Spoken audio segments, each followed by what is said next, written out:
Hey guys, it's Haley and welcome to another bookish video.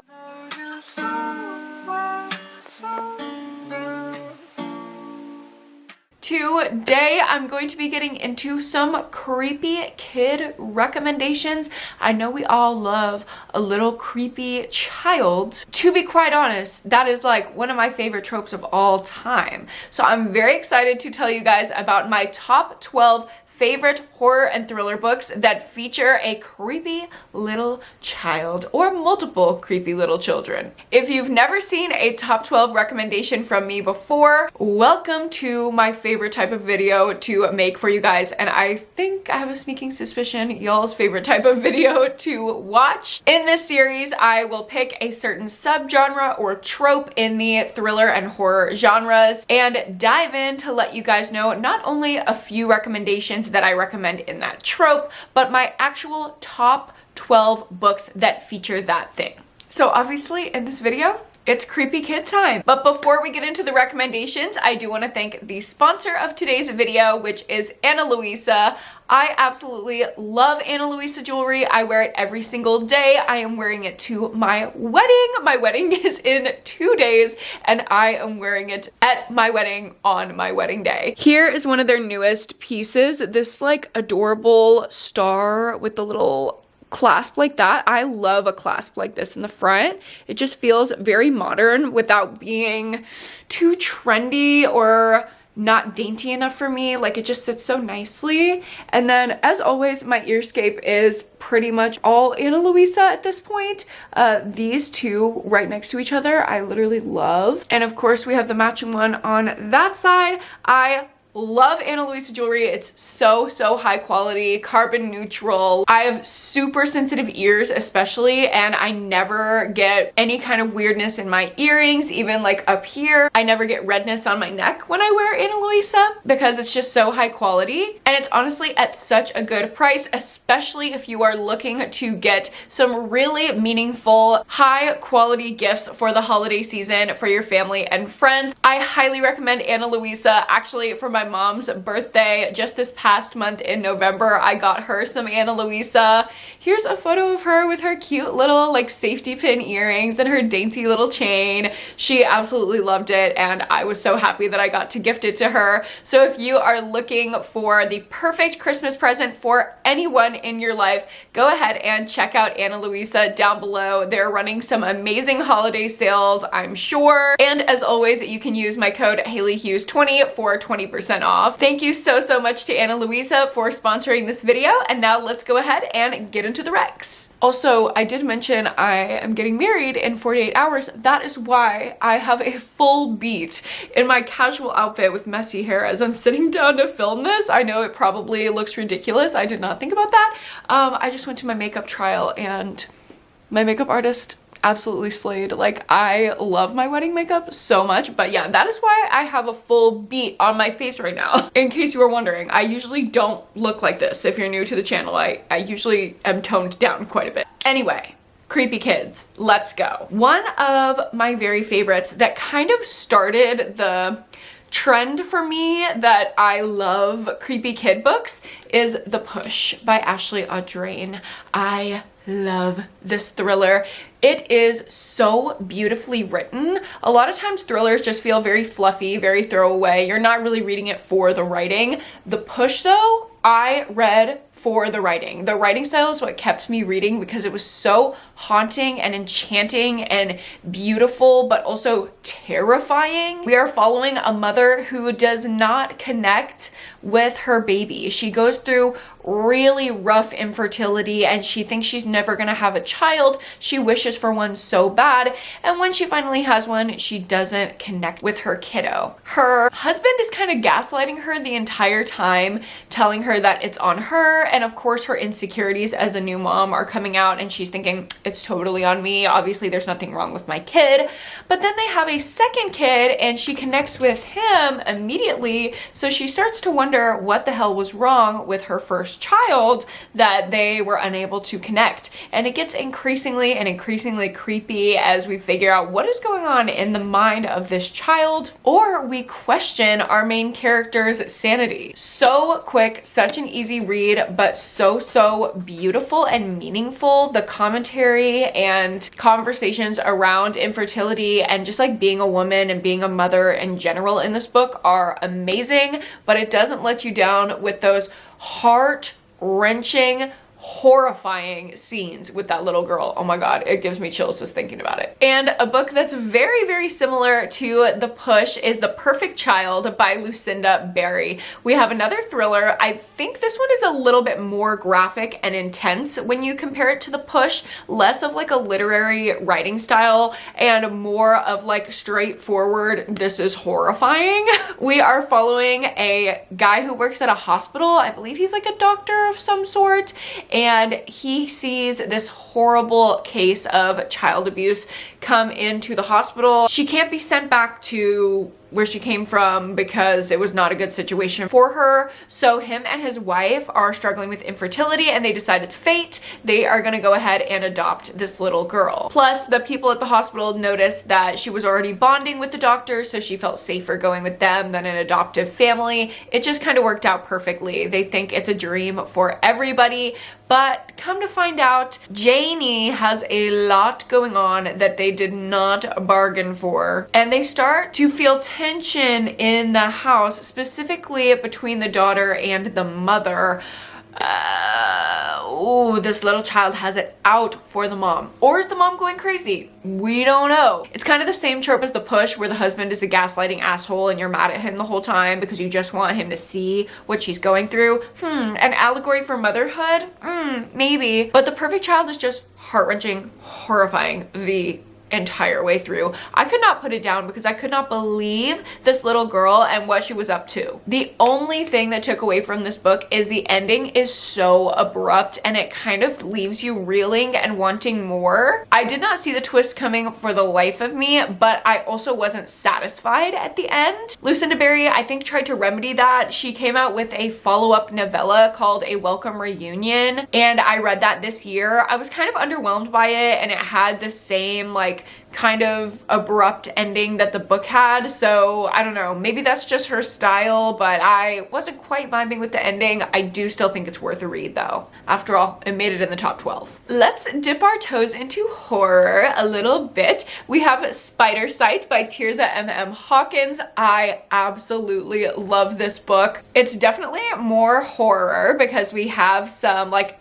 unrealistic, fantastical elements going on here. We're following a little girl who believes that she can see spiders that nobody else sees. And they're crawling all over the walls, whispering in her ears, telling her to do bad things or carrying out those bad things themselves. And of course, when she tells her parents about this, her parents are like, okay, either she's got something going on with her vision or she needs some psychological evaluations because this is not real. She's just having like some imaginary friend, which is fine for a child, but it gets increasingly concerning when people start dropping dead around their little girl, and it goes off from there. I could not stop reading this from page one. It was such a fun reading experience. Definitely like less commentary heavy than the two previous recommendations, but so fun and fast-paced. The horror was horror. Okay, it was not just like disturbing things happening in a book, like it was horror. It made my skin crawl. If you like creature feature and creepy kids, this is the perfect book for you. I have a drunk reading vlog of this book up on my Patreon that I filmed for my top tier, and it was so fun to film and to edit. Honestly, I had a blast with it. The reading experience of this book just like lives in my mind rent free. It was amazing. And staying with horror, I want to recommend Sour Candy by Keelan Patrick Burke. This one is a super short horror novella. I think it's about 60 to 80 pages long and not long at all. And it's about this guy who sees is something happening at the grocery store. A little child is throwing a tantrum. It's over sour candy, and he's just like, wow, thank God I don't have a kid. Can you imagine dealing with that? I can relate to that. I fear, I identify with that. He goes on about his life, kind of chuckling at the kid in the grocery store. Little does he know, that kid in the grocery store and him, their paths have crossed, and he's never gonna be the same. Things go absolutely off the rails, and this kid starts to intrude on this man's life in a way that I really can't describe how horrifying it is. If I was in this man's position, I would drop kick this kid across the planet, and I don't even think that would stop him. It seems like an impossible situation, like he's stuck, and you're on our main character's side as he tries to get out of it. This is like textbook creepy kid horror, where he's like looking at you like this, licking a lollipop. Like, if you want something like that, like demonic child will not let me go, sour candy. Next up, I have some more thrillers for you. We have Insomnia by Sarah Pinborough, and this book has one of my favorite little moments to have in a creepy kid book, and that is when they're drawing creepy pictures. I just get like chills every time I think of a child like happily drawing away, and then they turn the photo and it's like a demon. Yeah, that moment in like Insidious and horror movies like that, ooh, it gives me the chills every single time, and this book is basically that. We're following a woman who's about to turn 40, and she is dreading this day because when her own mother turned 40, she went absolutely off the rails and had a mental breakdown. So she is just like, in her mind, she's going to have the same thing happen to her. And her child's also acting super weird and feeling like he's picking up on signs that mommy's going insane. The pictures that he draws of her start to look warped and weird, and she's losing time in the middle of the night where she all of a sudden is above him, like with her hands on his neck.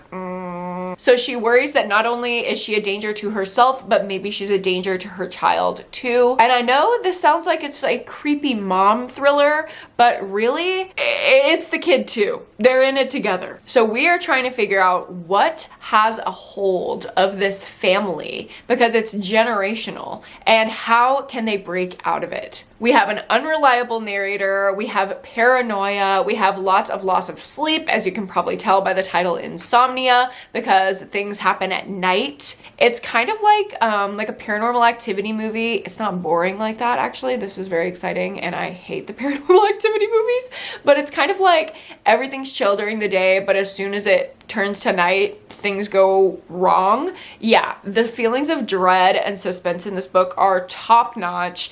Great twists. I love the ending and the message at the ending. It's a really underrated one, I feel. Next up, I want to share with you a short horror story collection, and that is Daymares by Kenya Moss Dime. And in this short story collection, there are many themes of creepy children. They come through in different ways, whether it's like a child who resents their step-parent and wants to do something about it, or like a Children of the Corn-esque kind of story. You can probably tell by the cover, there is a lot of like creepy child standing in a hallway. It's just like creepy child horror to the max. And I love that there are so many different takes on this trope in this collection. Some of the stories were a little bit slow and not my favorite, but a few of them really stand out as being like some of my favorite creepy kid content, especially the one with the step-parent, and the one like there's like a guy driving alone at night on this country road and this girl is just on the side of the road. Oh, that is my nightmare. Those are so good, and I believe this one is on Kindle Unlimited as well. Next up, we have Baby Teeth by Zoya Stage. I absolutely love this book. I know like when it first came out, it was getting bad reviews. I don't know why, because I love this book. In this book, we get the perspective of the creepy kid and the mother who's trying to deal with her. So we're seeing both sides and kind of developing a relationship and empathy for both sides of the equation here. And there's no like unreliable narrator piece, because we know exactly what's going on in our villain child's head, and we know if mom is going crazy or not. So it adds a different element to that same structure that we kind of follow in The Push or The Perfect Child. I love getting this creepy little child's voice, and the audiobook is so good. The whole time it keeps you guessing, and you are also feeling this like building of tension and suspense. What is going to happen? Why is this child torturing her mother, and how is it going to come to a head and explode? There is really, really great chronic illness rep in here. The only thing that I didn't love, again, very similar to The Perfect Child, the ending was a little abrupt, and I feel like there was no like resolution at the ending. So if that annoys you, maybe this won't be your favorite book, but for me, oh my god, I don't know. It just like lived in my head rent free. I thought about it for hours after I finished it. I was like, how are we just gonna leave it there? Like, what possibly happened? And it kind of like let my mind run with it a little bit. This is just one of the most visceral reading experiences that I've had. I love creepy kid books for that reason. Like, it gives that feeling. You know what I mean if you love this type of book. It gives that feeling, and this one does it so well. Next up, let's talk about The Grown Up by Gillian Flynn. I feel like I recommend this one all the time. It is one of my all-time favorite novellas, and that is for good reason. It's very, very short. It's only 60 pages, so it goes very, very quick, but we are following a woman who is kind of down on her luck. She is pretending to be like a palm reader, and really that's not where she makes the most of her money. She makes her money by giving in the back room. So you could say she's a palm. She works with palms. It's like darkly funny in that way. And that is what I love about this book. It's like the perfect balance between dark humor and actual horror. Because one day a woman comes in and she's just desperate. She's like, what can you do? Can you read my palm, read my future, and tell me what to do with this fucking kid that I have at home? And she's like, you know what? If this lady's gonna pay me to deal with her kid, I might as well. I'm down on my luck. I'll take whatever I can get. So she goes to meet this kid, and she gets more than she bargains for. It's definitely not worth the price that the mom pays her to go deal with this kid, and things go absolutely off the deep end. Out of all the kids in all of these books that I'm talking about, I feel like I would at least enjoy coming into contact with the one from The Grown Up. He's bad. It's so quick, so creepy, so well written, so fun, just great. Next up, I want to talk about Turn of the Key by Ruth Ware. And of course, this is a modernization of Turn of the Screw, a classic horror story. I love what Ruth Ware did with it. We're following a nanny who's taking care of two kids in an isolated high-tech mansion in this creepy location. And these two little girls that she's taking care of, they just know how to give her the heebie-jeebies and freak her out. But she's like, you know what? It's nothing. It's no big deal. It's just the house settling. The girls aren't seeing ghosts. Or are they? And the whole time we're trying to figure out what is going on in this house. Is it the girls themselves? Is the house haunted, or is there something else going on? Or perhaps, as always is an option in a thriller, the woman is crazy. Spoiler alert, it's not that. I hate when thrillers do that, so it's definitely not that. I had such a good time with this book. I read it in one sitting, and I know that the ending is very controversial, but I loved it. That final twist on the last page of a Ruth Ware book just really works for me, and the atmosphere in this one really makes it stand out from Ruth Ware's backlist. It's rainy, it's dreary. If you're having like a rainy day and you just want to like cozy up with a creepy kid book, this is the one. And very similar to that one is The Nesting by C.J. Cook. If you like Turn of the Key, you'll like The Nesting, and vice versa, because they're very, very similar. Both takes on Turn of the Screw, but slightly different. They definitely end up going in different directions, at least, which I won't give away. But in The Nesting, we're also following a nanny who's taking care of two little kids in an isolated estate. It's not a high-tech mansion like the one in the Turn of the Key, and the dad is actually there on site with the nanny in The Nesting. But he's not much use taking care of his kids because he is grieving the death of his wife, which is why he needs help around the house and with his girls. However, the girls start acting creepier and creepier, and the woods around the estate turn more and more threatening, as does the weather, as their house is located on the side of a cliff. And our main character grows more and more wary of this dad, and she wishes she did maybe a little bit more research before taking this job. I liked The Turn of the Key just a little bit better than this one, but they're so comparable. I had to recommend this one as well. Getting into our last couple recs here, we have Hidden Pictures by Jason Rekulak, and I know this one is controversial as well, but I absolutely loved it. I see no issue with it at all. I don't think you need to read into it. It's a fun, crazy, ridiculous thriller.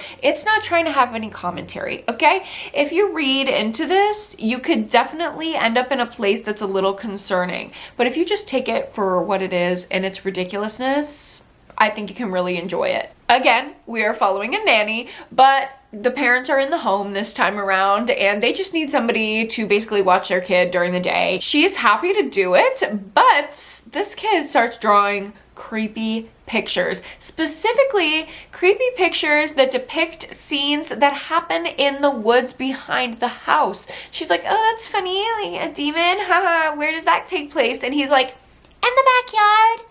Can you imagine? Can you actually just imagine that for me for 1 second?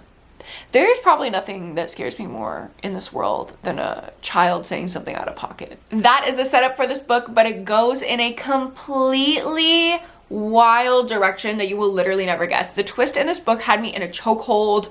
I enjoyed it so much. Again, we have that creepy, isolated atmosphere and the questions, the paranoia of, am I going crazy, or is this kid a wacko, or is there something else going on? Keeps you in suspense the entire time, and the payoff is so good. It had a satisfying ending. I loved it. And last up, I have a super underrated thriller pick for you, and that is Playing Nice by J.P. Delaney. We are following two families whose babies were switched at birth. The mothers gave birth in the same hospital on the same day, and they ended up going home with the wrong kid. Of course, our family with the creepy kid is relieved to get their lovely angel child back to them. However, the other family, they're in for something they had no idea, that their child was a menace. And on top of that, the adults have their own drama. There's a little twinge of like rich people drama, scandalous suburban thriller vibes to this one. And it goes so crazy. Like, this one is beyond just the twists with the kid and the creepiness of the kid. There's also a question of like ethics and morality in the adult characters in these books, and so many twists around that. This book is another one that just had me in a chokehold. Like, I kept trying to imagine myself in this situation and my mind would just short circuit. Like, how would you deal in these circumstances? Because I wouldn't. I would just see myself out, to be real. If you like morally gray or like ethical dilemma type of thrillers, you will love this one, especially if you're looking for that combined with a creepy kid trope. So those are all of my creepy kid horror and thriller book recommendations for you. Thank you guys so much for watching this video. Don't forget to go down below and check out Ana Luisa for gifts for the holidays for your family, friends, or yourself. If you like this video, go ahead and give it a like and subscribe to my channel if you haven't already. And don't forget to go to therapy and read a book this week. I will see you guys in my next video, and when I see you next, I will be a married woman.